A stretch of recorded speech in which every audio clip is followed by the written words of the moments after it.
Be careful with your third-party vendors. Why am I saying that? This is a conversation about cybersecurity.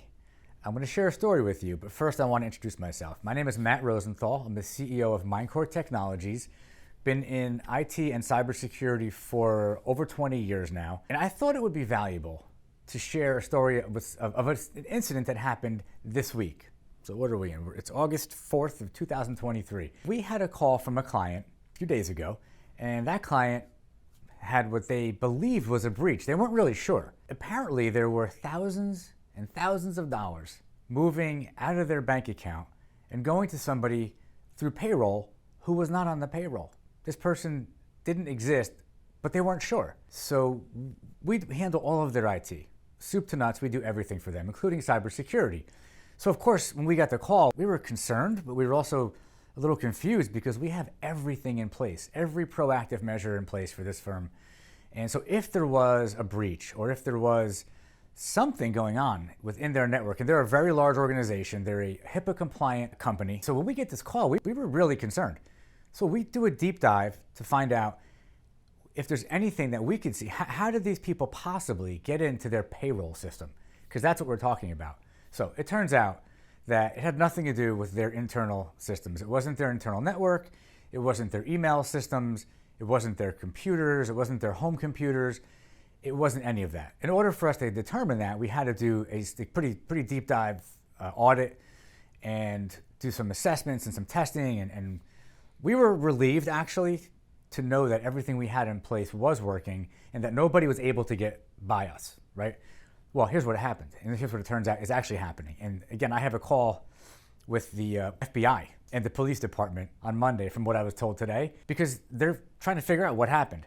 Well, here's what we have determined so far. There's a third-party vendor that this firm uses for their payroll, and it appears that that third-party vendor didn't have proper MFA, multi-factor authentication, enabled, and that somehow or another, somebody accessed the account of one of the actual employees who's in the payroll, who's in the finance department, and through that account set up a fake person with a mailing address, a bank account, and money was actually going out through payroll, through direct deposits to a person that didn't even exist. About 2 months went by, and to the credit of the finance department at this firm, the controller or the CFO determined that, hey, there's some weird behavior going on here, and really took a deep dive, saw it, said it doesn't make any sense, pulled the fire alarm, so to speak, got on the phone with the outsourced payroll company, and through a series of conversations, we all came to the conclusion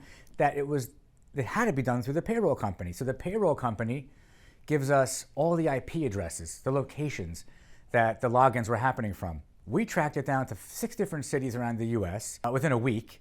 Clearly that was somebody who was using fake locations and VPNs and making it so that they couldn't be tracked. At the end of the day, here's what the point is of this video. When you use third-party vendors, you need to make sure that those vendors have all of the security measures in place that you would expect that they're going to have. If you're using them for anything financial, banking, payroll, HR, whatever it is, 401k, it could be your third-party administrator, it could be a TPA, you've got to make sure the firm you're using is certain that they have every measure in place to ensure that you're covered. And in this case, after we did some research today, further research, we came to find out that this really large, well-known company who's doing the payroll is currently under a class action lawsuit for the same exact thing. You wouldn't think this would be happening because it's such a big company. It did, and it could. And so that's my message. Whoever's handling your cybersecurity, whoever's guiding you, whoever your trusted advisor is, when it comes to ensuring that everything is as it should be with your security, and specifically cybersecurity and IT security, make sure the question is being asked. Who are all the third parties that we work with? Are they accessing our internal networks? And if so, let's make sure that that's being managed correctly. Or conversely, if they're third parties and we're accessing their systems, let's make sure that they have the security in place that they need. Please take this seriously. Don't underestimate it. Don't just write this conversation off. Take action, take it seriously, and if this scared you a little bit, if it made you feel a little worried, I'm glad, because it should. And by me sharing our experience and sharing the experience of our client with you, my hope is that it inspires you to think about it and to ask some questions of the people around you. If you're interested in any cybersecurity or IT services or any guidance, or looking for a trusted advisor or just another opinion, definitely give us a call. We work with all types of companies all over the US, and we'd be happy to give you our opinion and to share with you what we think you could and should do to ensure that you're taking all the right steps and that you're able to focus on your business and not have to worry about a cybersecurity breach. So hopefully this was helpful to you. Thank you.